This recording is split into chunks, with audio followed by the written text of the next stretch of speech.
All right, so what I'm going to go over right now is what I do with my guys when we're looking at cardiovascular development. So the body doesn't really know too much as far as what you're doing when it comes to cardiovascular training. It just knows, are the demands increasing, and do I need more blood, do I need more oxygen? So how I think about it is, especially with the population I work with, which is tactical, is going to be, we break it into two categories. We've got impactful cardio and non-impactful cardio. And how we'll look at this is impactful will obviously be things like sprints, LSD runs, maybe they go for a ruck. All of that is having impact through the system.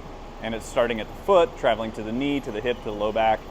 So things to think about are, how much of this are they doing? Are we even tracking it? Can we track it? And then from there, what's happening with the foot position? Are they pronating, supinating? Are they a heel striker?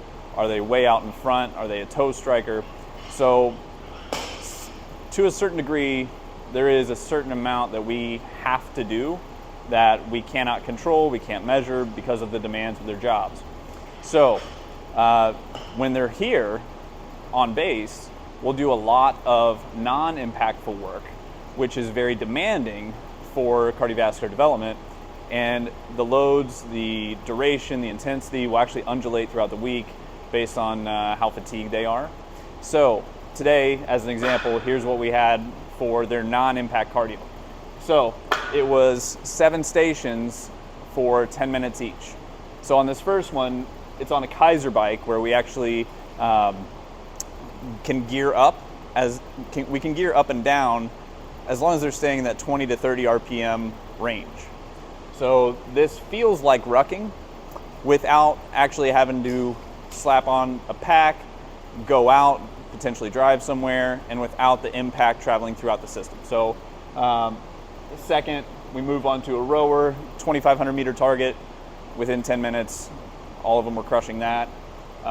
Same thing on ski erg, 2,500 meters, echo bike, 2.5 miles. Now these three, we don't necessarily have to do all 3 of those. It could be, hey, if you want to stay on one piece, that's fine. The 3 is just kind of mixing it up a little bit because guys do get bored and it does become very monotonous over time. So we do want to expose the system to new challenges, spice it up a little bit so they stay interested. Then from there, we take kettlebell, 20 kilos. We do as many swings as possible within that 10-minute time frame. So what they'll do is they'll typically go somewhere in the neighborhood of 10 to 30, set it down when they need a rest, shake it out for a second, hop back in. So it's pretty laid back as far as that goes because they don't have to hang on to it the entire time because their grip's going to be shot. We're just looking at how many total swings can they accomplish in that time frame. From there, we'll actually go with a sandbag march. So this is pretty unique. We focus on bringing the knees to roughly navel level. And what we're thinking about is the torso staying completely upright. We're trying our best not to lean side to side, not to tilt forward or backwards.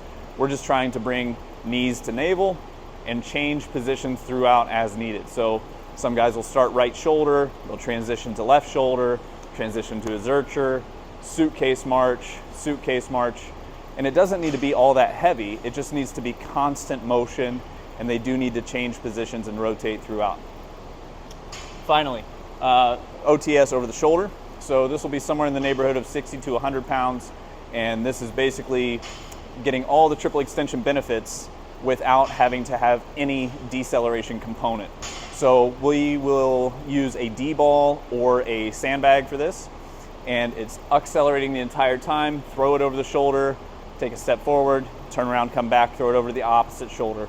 And again, it's just that constant work the entire time. And a lot of guys will make the mistake the first time they do an over the shoulder is they'll start out way too fast for that 10 minutes, and then they will be burned out and moving at a much slower rate for the remaining couple minutes. So the thing we're looking for on number 6 and 7 is just that constant rate of work. So all in all, we're doing 10 minutes at each station. So it'd be 10 minutes on, 1 minute off, 10 minutes on, 1 minute off, and so on. And at the end of that, we're doing that once per week right now because we're just focused on building capacity in this current phase that we're in. So give that a try. Let me know what you think.